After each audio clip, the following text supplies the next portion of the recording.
see you guys in the dark.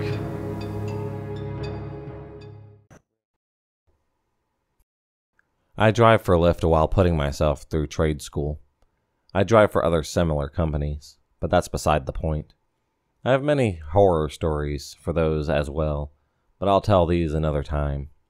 It was Christmas Eve of 2020. I was out running Lyft for a few hours before heading to my mom's with my new baby and wife.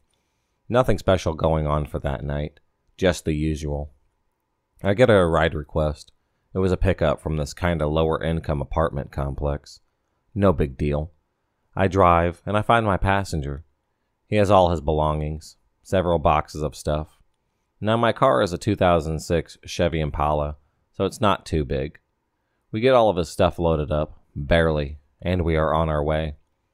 During the ride he's crying, saying his girlfriend was cheating on him, and he had to walk in on them earlier that night. He couldn't stay there because it was her name on the lease. So I was taking him to a hotel. Now in my city, we have a street that is well known for having vices. Hookers, drugs, gangs, weapons, and shady motels. The works. We get to the motel. He asks me to wait for him to check in and get his key. No problem, man, I say. I'll confess, I break the rules a little when it comes to Lyft. I have a gun hidden in a concealed holster secured to the underside of the driver's seat for protection. Reason being, driving Lyft and other contract apps, I've had knives and guns pulled on me, as well as people have tried to fight me, rob me, and all kinds of other things. But like I said, another time. This motel was on that street that I mentioned before. Homeless people were everywhere. There was a dude on the far corner of the complex that still had a needle in his arm, passed out against the building. And I'm a big fan of true crime and horror narrations, so I'm on edge. He gets this key. The whole motel is ground level. So to help the guy out, I drive to his door. As I mentioned before, he had a lot of stuff. So I started trying to help him unload. While on my second trip getting stuff, I saw a guy come out of the room just to the south of my car, followed by two ladies. They came up to the room that I was next to. One of the ladies pounded on the door and then opened it. That's when I saw the guy raise a fucking shotgun up of his long coat and storm into the room. The two ladies followed his and slammed the door behind them. Following, I heard a lot of yelling and shouting. I was just waiting for shots to ring out. Out of nowhere, my passenger came up behind me. I can take this, man. Go ahead and take off. Have a Merry Christmas. And he gave me a cash tip. I didn't even notice that he took the boxes out of my hand or slid a $5 bill into my pocket. I was frozen. I knew what may have been going down in that room, but I had to leave, and or at least get to where I can get to my gun. I know the guy and both ladies saw me, and I know that they knew that I saw the gun. I had to get out of there. You know, no witnesses whatsoever. I had to get in my car and speed away quickly. I got a block away or so and called the cops. Gave them every single detail that I could.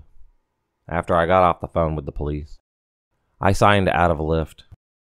I hadn't made much money, but I was done for the night. This happened about a year ago. I'm in a long-distance relationship, and I often fly to visit. I didn't have a ride arranged to come pick me up, so I usually use Lyft or Uber to get to and from the airport. This particular ride started off fine. The guy was from Haiti. I believe that he said so. He had a very thick accent that was often hard to understand. The beginning of the ride was just him making small talk like most drivers do. Where are you flying from? Are you in college? Do you have family here? And so on. We get on the freeway and there's a lot of traffic. I had a layover flight, and of course all the outlets were in use, so I couldn't charge my phone.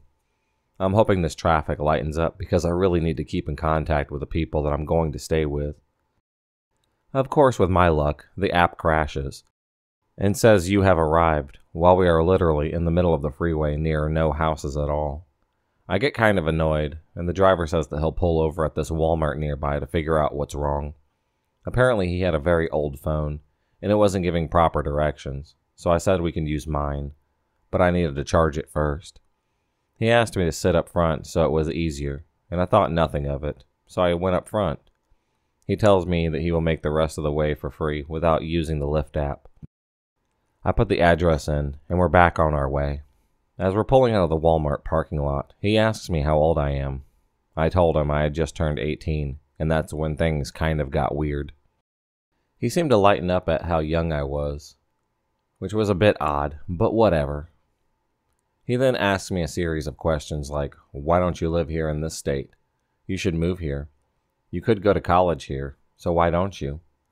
I'm a doctor, and Lyft is a side job, so I do have money. This man was at least in his mid-40s.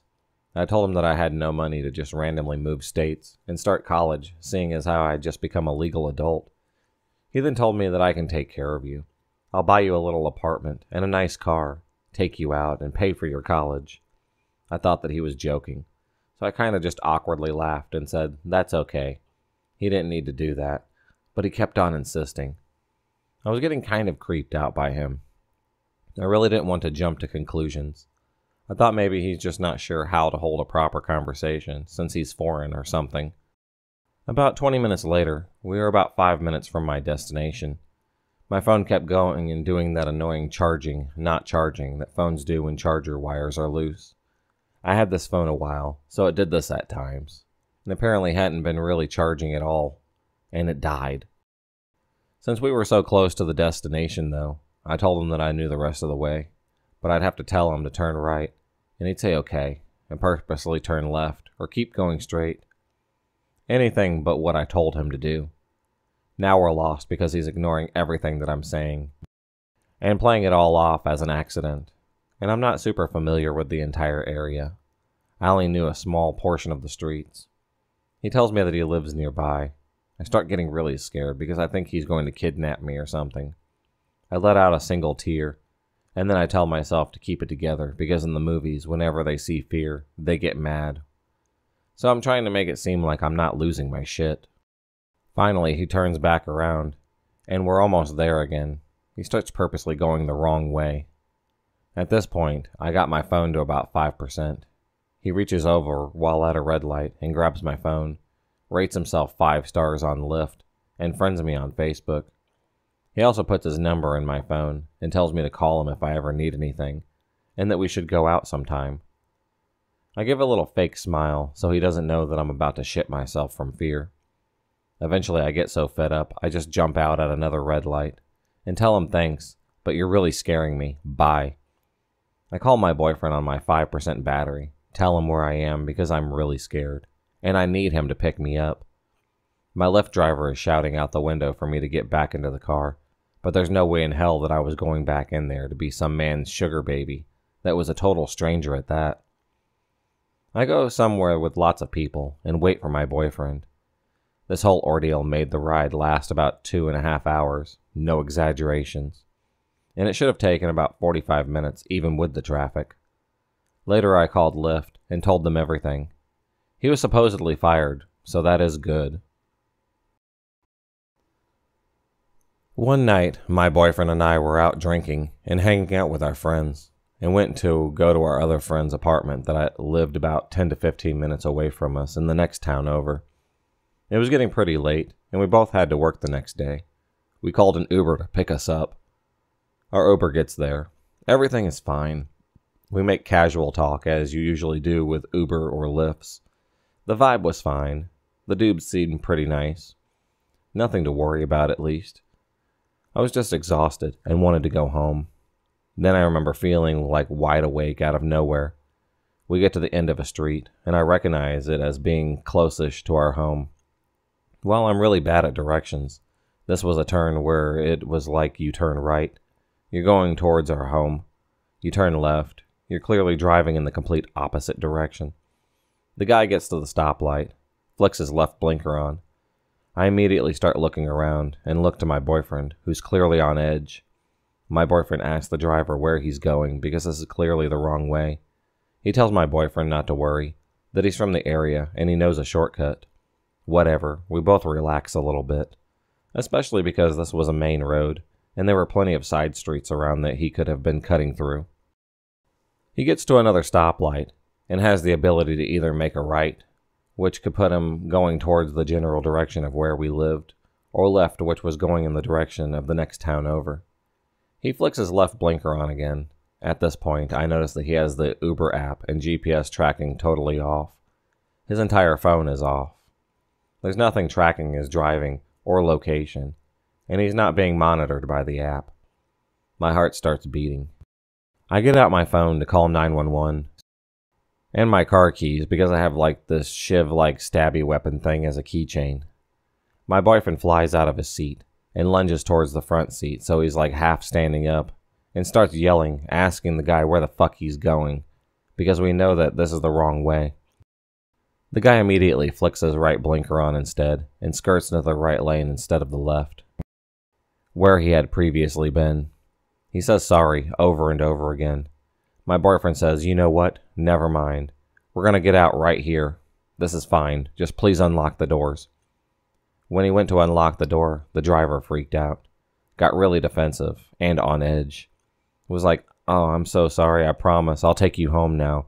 I'm going the right way now. I'm so sorry, buddy. I got you."